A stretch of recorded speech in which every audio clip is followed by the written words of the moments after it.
बिस्मिल्लाहिर्रहमानिर्रहीम नहमदु नुसल्ली अला रसूलिहिल करीम अम्मा बाद। संभालो और बचाओ दो अलग अलग बातें। मिसाल के तौर पे आपका पड़ोसी, जानने वाला, रिश्तेदार, कोई भी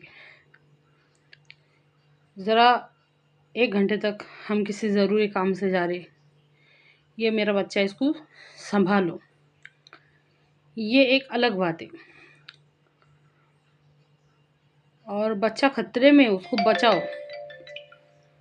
बचाओ, ये एक अलग बात है। संभालने के वास्ते एक अलग कोशिश लगती और बचाने के वास्ते एक अलग कोशिश लगती। प्लीज़ बिल्कुल भी इग्नोर मत करो इस बात को। आज से 1 सदी पहले, 100 साल पहले या 90 साल पहले या फिर 80 साल पहले कहा जा सकता था कि दीन को संभालो। अभी फ़िलहाल में और आने वाले वक्तों में, अभी फ़िलहाल में जो दौरे हाजिर में और आने वाले वक्तों में ऐसा कहना पड़ेगा कि बचाओ, दीन को बचाओ।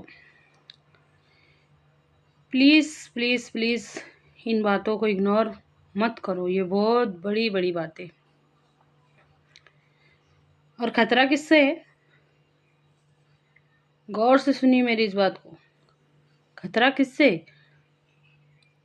गैर मुस्लिमों से नहीं है, दूसरों से नहीं है। अल्लाह माफ़ करे, बात को समझने के वास्ते ये राज खोलना पड़ेगा। इस्लाम को सबसे ज़्यादा खतरा है मुसलमानों से। अच्छी तरह से समझिए इस बात को। इस्लाम को सबसे ज़्यादा खतरा है खुद नाम लेवा मुसलमानों से। ऐसा क्यों? अल्लाह ताला ने सबको सोचने समझने के वास्ते ज़हन दिया, दिमाग दिया। सोच के देखो, नहीं मानने वाले गैर मुस्लिमों ने कब बोले कि हम अल्लाह को मानते? उन्होंने कब बोले कि हम कुरान को मानते? उन्होंने कब बोले कि हम जिम्मेदारी को जिम्मेदारी मानते? उन्होंने कब जहन्नुम को मानते बोले? उन्होंने कब जन्नत को मानते बोले? लेकिन मुसलमान, वो इकरार करता है कि वो अल्लाह को मानता, वो नबी सल्लल्लाहु अलैहि वसल्लम को मानता, वो कुरान को मानता, वो कुरान पर ईमान लाता। कुरान का सबसे पहला हक ये है कि उस पर ईमान लाया जाए। हम कुरान को मानते, जन्नत को मानते, जहन्नुम को मानते, आमाल नामे को मानते। हम ये मानते कि हमको इम्तिहान के वास्ते भेजा गया। हम मकसद को मकसद मानते। कौन किससे बेहतर अमल करके आता है, इसके वास्ते अल्लाह ताला ने हमको दुनिया में भेजे। जिम्मेदारी, तुम वो खैर उम्मत हो जो पैदा किए गए लोगों की भलाई के वास्ते। तुम नेकियों का हुक्म देते और बुराइयों से रोकते। हम मानते,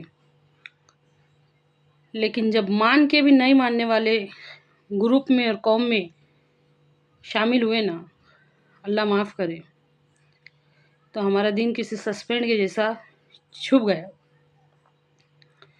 बहुत बड़ी बड़ी बातें, बहुत कुछ है समझने वालों के वास्ते और कुछ भी नहीं है नहीं समझने वालों।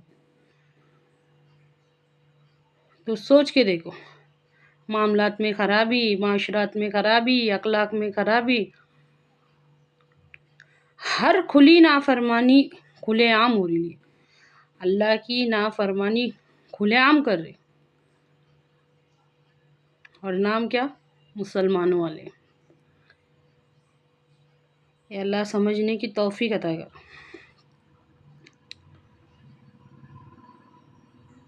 संभल जाओ, वक्त है जब तक।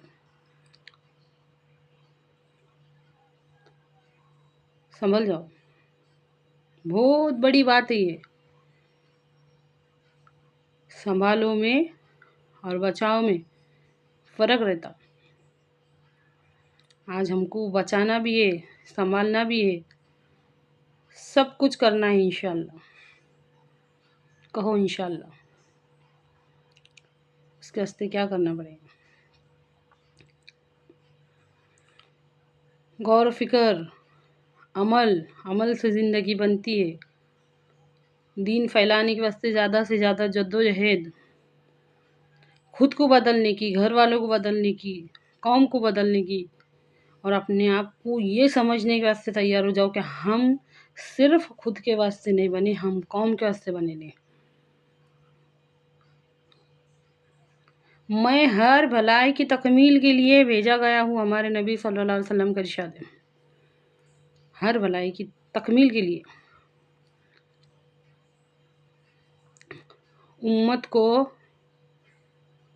दुनिया को इबादत के तरीके सिखाने वाला कौन? हमारे नबी सल्लल्लाहु अलैहि वसल्लम। फिर उसके बाद कौन? उनकी उम्मत। रहम, इंसाफ सब सिखाने वाले कौन? हमारे नबी सल्लल्लाहु अलैहि वसल्लम। फिर उसके बाद कौन? उनकी उम्मत। अच्छे अखलाक, मामलात, माशरात सब सिखाने वाले कौन? हमारे नबी सल्लल्लाहु अलैहि वसल्लम पर। फिर उनके बाद कौन? उनकी उम्मत। ये अल्लाह कहने सुनने से ज़्यादा अमल की तौफीक दे।